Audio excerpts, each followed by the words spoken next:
നമ്മുടെ കോഴിക്കോട് പറയഞ്ചേരിയിലെ ഒരു ചെറിയ ഹോട്ടൽ, അവിടെ ഒരു സ്പെഷ്യൽ ഐറ്റം കിട്ടുമെന്ന് കേട്ടറിഞ്ഞിട്ട് എത്തിയതാണ്. വരുൺ ഫാസ്റ്റ് ഫുഡ് എന്നാണ് പേര്. പക്ഷെ റേബ ഹോട്ടൽ എന്ന് പറഞ്ഞാൽ എല്ലാവർക്കും അറിയാം, 19 വർഷം പഴക്കമുള്ള ഒരു ഹോട്ടലാണ്. നാടൻ ഐറ്റംസ് മുന്നിൽ ചെല്ലുകൂട്ടി തന്നെ ഇങ്ങനെ കിടക്കുന്നുണ്ട്. അല്ലെ പത്തിരി, ചുട്ട പത്തിരി, പൂരി, പൊറോട്ടയൊക്കെ അകത്തുണ്ട്. ഒരു ചെറിയ സെറ്റപ്പ്, 3-4 മേശയൊക്കെ ആയിട്ടുള്ള ഒരു നാടൻ ഫുഡ് സ്പോട്ട്. പക്ഷെ ഒരു സ്പെഷ്യൽ ഐറ്റം അവിടെ കിട്ടുമെന്ന് അറിഞ്ഞിട്ടാണ് ഞാൻ നമ്മളെ പഴയ സമാമർ അങ്ങനത്തെ കാര്യങ്ങളൊക്കെ ആയിട്ട്. പിന്നെ ചോറിൻ്റെ ഒക്കെ പണി തുടങ്ങുന്നുണ്ട്. അതിന് നല്ല നാടൻ ചോറ് കിട്ടുമെന്നൊക്കെ വിചാരിച്ചിട്ടാണ് ഞാൻ അവിടെ എത്തിയത്. ഇലേൻ്റെ പണി. അപ്പോൾ ഇവിടെ വേറെ സാധനം കൂടി കണ്ടിട്ടുണ്ട്, അത് കാണിച്ചുതരാം. ഇലയൊക്കെ സെറ്റൊക്കെ ആയി വരുന്നുണ്ട്. അപ്പോൾ നമുക്ക് എന്തായാലും ഫുഡ് കഴിക്കാം.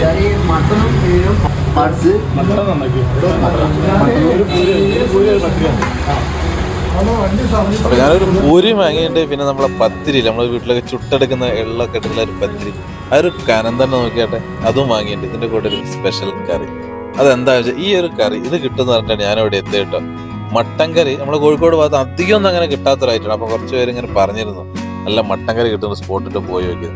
അങ്ങനെ എത്തിയതാട്ടോ. അപ്പൊ വേറെ കുറെ ഐറ്റംസ് ഒക്കെ അവിടെ ഉണ്ട്, അതൊക്കെ ഒന്ന് കണ്ട് നമുക്ക് അങ്ങനെ കഴിച്ച് പോവാം. നല്ല ഉച്ചക്ക് നല്ല ബിരിയാണി, മട്ടൻ ബിരിയാണിയും കിട്ടും ഇവിടെ, ലഗോൺ ദം ബിരിയാണിയും കിട്ടും കേട്ടോ. മട്ടൻ ബിരിയാണി ദമ്മല്ലാന്ന് പറഞ്ഞു, പക്ഷെ ലഗോൺ ദം ബിരിയാണി കണ്ടാൽ തന്നെ അറിയാം ഇതൊരു 1-1.5 സാധനം തന്നെ. അല്ലെ നോക്കിയാട്ടെ, അത് ഒരു ഓർഡർ ഉണ്ടായിട്ട് പാർസലാക്കി പോവാട്ടോ. ഞാനങ്ങനെ വീഡിയോ എടുത്ത് വെച്ചതേ. നല്ല ലഗോണ് പച്ച ദമ്മിട്ട് നമ്മളെ കോഴിക്കോടൻ പക്ക ബിരിയാണി. ഇതൊന്ന് കഴിച്ചു നോക്കിയിട്ടില്ല കേട്ടോ. നമ്മളെ കഴിക്കാവുന്ന മട്ടൻ കറിയാണ്, പക്ഷെ അതൊന്ന് കാണുമ്പോൾ ഒരു രസം തന്നെയല്ലേ. ഞായറാഴ്ചയും കൂടി ഇവിടെ വർക്കിംഗ് ആണ്, ദിവസവും വർക്കിംഗ് ആണ്. അപ്പോൾ മട്ടൻ ബിരിയാണി, നല്ല ലഗോൺ ബിരിയാണി കിട്ടുന്ന ഒരു കിട്ടുന്ന സ്പോട്ട്. പിന്നെ അതിൻ്റെ കൂടെ കുറച്ച് ഐറ്റംസ് കൂടെ ഉണ്ട്. അല്ലേ ചിക്കനൊക്കെ ഇങ്ങനെ പൊരിക്കണം. ഞാനിതൊന്നും ഇവിടെ ഉണ്ടാകാൻ വിചാരിച്ചിട്ട് വന്നതല്ല. ഒരു നാടൻ ഹോട്ടല് മട്ടൻ കറിയും കഴിച്ച് പോകാന്ന് വിചാരിച്ചു കേട്ടോ. പിന്നെ ആ ഒരു മീൻകറി എടുത്ത് തുറന്നു നോക്കിയ മക്കളെ, ഇത് നോക്കിയാട്ടെ, ആ ഒരു കറിയുടെ ചാറ്. ഇതൊരു സ്കൂളൊക്കെ ഉള്ള ഏരിയ കേട്ടോ. അപ്പൊ കുറെ കുട്ടികളൊക്കെ പൊറാട്ടയും പെയിന്റ് അടിക്കാൻ വരുന്നുണ്ട്. അതിന് പറ്റിയ ചാറാലേ. മീൻ കഷ്ണം മീനുണ്ട്, അയലക്കറി, അങ്ങനത്തെ സാധനങ്ങളൊക്കെ ഉണ്ട്. ഇത് കേതറോ അങ്ങനെ കിട്ടും. ഓരോ ദിവസം ഓരോ മീൻ. പക്ഷെ അതിന്റെ ചാറ് കാണുമ്പോഴേ. പിന്നെ ചോറിനുള്ള സാധനങ്ങളൊക്കെ മീനൊക്കെ പൊരിച്ച് തുടങ്ങിയിട്ടുണ്ട്. നമ്മളെ നെത്തല പൊരിക്കുന്നുണ്ട്, അയില, മത്തി, അങ്ങനത്തെ എല്ലാ സാധനങ്ങളും അവിടെ സെറ്റായി വരുന്നുണ്ട് കേട്ടോ. പിന്നെ ചിക്കൻ പൊരിച്ചൊക്കെ ഇത് ഓർഡർ പറഞ്ഞിട്ട് നന്നായിട്ട് പോകാനുള്ളതാണ് ഇതിൻ്റെ കൂടെ. പിന്നെ പൊരിച്ച ബിരിയാണി ഈ ഒരു ചിക്കൻ പീസ് തന്നെ ഇട്ടിട്ട് സെറ്റായി കൊടുക്കുന്നതൊക്കെ പറഞ്ഞു. അപ്പൊ അതൊക്കെ കിട്ടുന്ന ഒരു അടിപൊളി നാടൻ ഫുഡ് സ്പോട്ട് അല്ലേ. ഇവിടുത്തെ കഴിച്ചവർ നിങ്ങളുടെ അഭിപ്രായം. 50-40 വർഷമായിട്ട് ഇവിടെ വർക്ക് ചെയ്യുന്ന റേബ ഹോട്ടലാണ് ഇതിന്റെ പേര് കേട്ടോ. അപ്പൊ നമുക്ക് ടേസ്റ്റ് ചെയ്ത് നോക്കാം. മട്ടൻ ഞാൻ ശരിക്കും വിചാരിച്ച വരുന്നതിന് വിചാരിച്ച നല്ല മസാലക്കറി, ഇഷ്ടു, അങ്ങനത്തെ ഒരു. പക്ഷെ ഇത് നല്ല മുളക് ഇട്ട മട്ടൻ കറി. 2 പീസാണ് വരുന്നത്. കാണാൻ വലിയൊരു മീൻകറിന്റെ ഒക്കെ ഒരു ലുക്കേ ഉള്ളു. അപ്പൊ എന്തായാലും ഒന്ന് കഴിച്ചു കൊണ്ടേ. നമുക്ക് ആ പത്തിരി, സോഫ്റ്റ് പത്തിരി, അങ്ങനെ ചാറിൽ മുക്കി ഉള്ളൊരു മീൻകറി, മീൻ മുളക് ഇട്ട ഒരു ലെവലിലാണ് കാണാൻ. കഴിച്ചു നോക്കട്ടെ. ആ ചാറിനൊരു പ്രത്യേക ഫ്ലേവർ ഉണ്ട് കേട്ടോ. ചാറ് നല്ല ടേസ്റ്റ് ഉണ്ട്, കഴിച്ചവർക്ക് അറിയാം അല്ലേ. ചാറ് കുറച്ചും കൂടി കഴിച്ചു നോക്കട്ടെ. നല്ല രസമുണ്ട് കേട്ടോ ചാറ്. ഒരു പീസ് നമുക്ക് ആ ചാറിലവിടെ മുക്കി നമുക്ക് അവസാനം എടുത്ത് കഴിക്കാം. അവിടെ കിടക്കട്ടെ. പിന്നെ മട്ടനൊക്കെ ഇട്ടില്ല, നല്ല ചൂടുണ്ട് കേട്ടോ. 2 പീസ്, വലിയ പീസൊന്നുമല്ല. മട്ടൻ്റെ വിലയൊക്കെ അറിയാലോ. അപ്പോൾ സ്വാഭാവികമായിട്ട് ഒരു നോർമൽ റേറ്റിന് വെക്കണമെങ്കിൽ വലിയ പീസും കൊടുക്കാൻ പറ്റില്ലാലോ. 2 പീസ് ഉണ്ട്. അതൊക്കെ എടുത്ത് ആ പൂരീൻ്റെ കൂടെ ഒന്ന് കഴിച്ചു നോക്കട്ടെ. നമ്മൾ സാറിന് പൂരി ബാജീൻ്റെ കൂടെയൊക്കെ കഴിക്കാറുണ്ട്. മട്ടൻ്റെ കൂടെ ആദ്യമായിട്ട് കഴിക്കുന്നുണ്ടോ നോക്കട്ടെ. ആ മുളകിട്ട ഗ്രേവിക്ക് നല്ല ഇഷ്ടപ്പെട്ടു കേട്ടോ. ആ പീസും കൂടി കൂട്ടി വെച്ചത് എങ്ങനെ കൊണ്ട് എടുത്തിട്ട്. സത്യം പറഞ്ഞാൽ പത്തിരിനെക്കാട്ട് കൂടുതൽ കോമ്പിനേഷൻ ആയത് പൂരിൻ്റെ കൂടെ കേട്ടോ. ആ കറി കാണുന്ന പോലെയല്ല, നല്ലൊരു ടേസ്റ്റ് തോന്നി.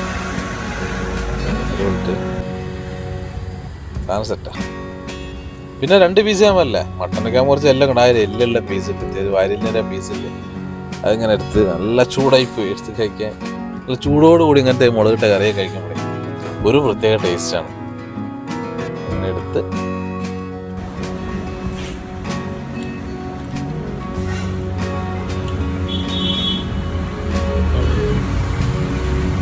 ഇത് മാത്രല്ല കേട്ടോ, നല്ല അടിപൊളി നാടൻ ചോറ്. ആ ഒരു കറി കണ്ടാൽ തന്നെ അറിയാം നാടൻ ചോറിന്റെ ഒരു ഗുണരെ. പച്ചക്കറി ആയിട്ടത് വെജിറ്റബിൾ കറി, നല്ല അടിപൊളി കാണാൻ നല്ല ലുക്കുള്ള കറി. പിന്നെ നെത്തല പൊരിച്ചത്, മീൻ പൊരിച്ചതൊക്കെ എല്ലാ ഐറ്റംസും. പിന്നെ ചെറിയ കാര്യങ്ങൾ എന്താ പറയാ, ഓംലെറ്റ് വരെ ഉണ്ട്. സ്കൂൾ കുട്ടികളൊക്കെ വരുന്ന സ്പോട്ടല്ലേ, അപ്പൊ അതൊക്കെ ഉണ്ട്. പക്ഷെ ഞാൻ ആ ബിരിയാണീന്റെ കഴിച്ച എന്തായാലും സത്യം പറഞ്ഞാല് ഞാൻ എന്താ പറയാ മട്ടൻ കറിയും ആ ഐറ്റംസ് കഴിച്ച് ഇറങ്ങിയത്. അപ്പോഴാണ് റിജേട്ടൻ പറഞ്ഞത് ബിരിയാണിയൊക്കെ ഉണ്ട്. അപ്പൊ ജസ്റ്റ് ഒന്ന് അങ്ങനെ കയറി വെക്കുക കേട്ടോ. അതുകൊണ്ടാണ് ആ ബിരിയാണിയൊക്കെ ഒന്ന് കാണാൻ പറ്റുക. പക്ഷെ ഈ ഒരു മട്ടൻ കറി മക്കളെ ആ എല്ലുള്ള പീസൊക്കെ കഴിക്കുമ്പോണ്ടല്ലോ സാധനം സെറ്റാ.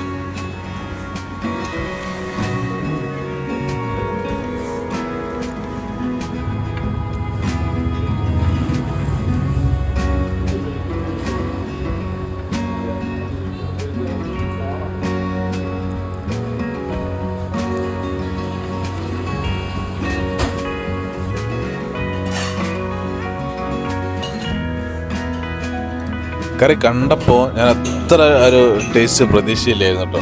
നമ്മളെ കോഴിക്കോട് മട്ടൻ കറി അധികം കിട്ടൂലോ. അടിപൊളി സ്ഥലം. ഇത് ഒന്നും കൂടി കറക്റ്റ് ലൊക്കേഷൻ വരെയാണ്. നമ്മളെ പുതിയറിയുന്ന കുതിരവട്ടത്തിൽ പോകുന്ന റോഡില്ല, ആ റോഡിൽ നേരെ അങ്ങോട്ട് വന്നാൽ കാണാം പറയഞ്ചേരി ഹോട്ടൽ റേപ്പ, പഴയ റേപ്പ. ഇപ്പം വരും റെസ്റ്റോറൻറ്റ് ഫാസ്റ്റ് ഫുഡ്. അപ്പോൾ വൈകുന്നേരമൊക്കെ ആദ്യം ഫാസ്റ്റ് ഫുഡ് ഐറ്റംസ് ഒക്കെ ഉണ്ട്, അപ്പോഴത്തെ പേരാന്ന് പറയും. ഇപ്പം വൈകുന്നേരത്തെ ഫാസ്റ്റ് ഫുഡ് ഐറ്റംസും ഇല്ല, ഇതേപോലത്തെ നാടൻ ഐറ്റംസ് തന്നെ കേട്ടോ. അപ്പോൾ എന്തായാലും അടിപൊളി.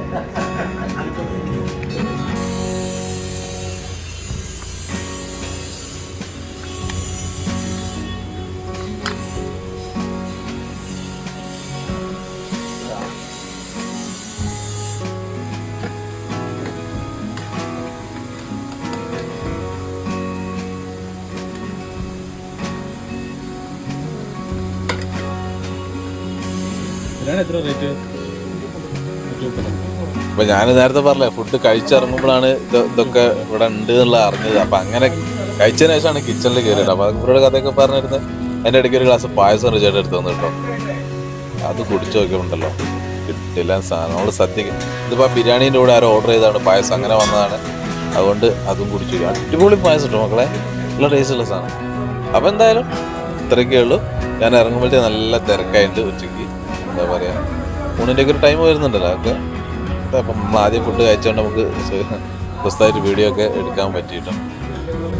അപ്പോൾ ആ ബിരിയാണീൻ്റെ ടീം പാർസൽ അതൊക്കെ ആയിട്ട് ഒരു ഓണത്തിനും സദ്യ ഒക്കെ അറേഞ്ച് ചെയ്ത് കാറ്ററിംഗ് ഒക്കെ ചെയ്ത് കൊടുക്കുന്ന ഒരു പരിപാടിയാണ് ഫുഡിൽ നിന്ന് തന്നെ.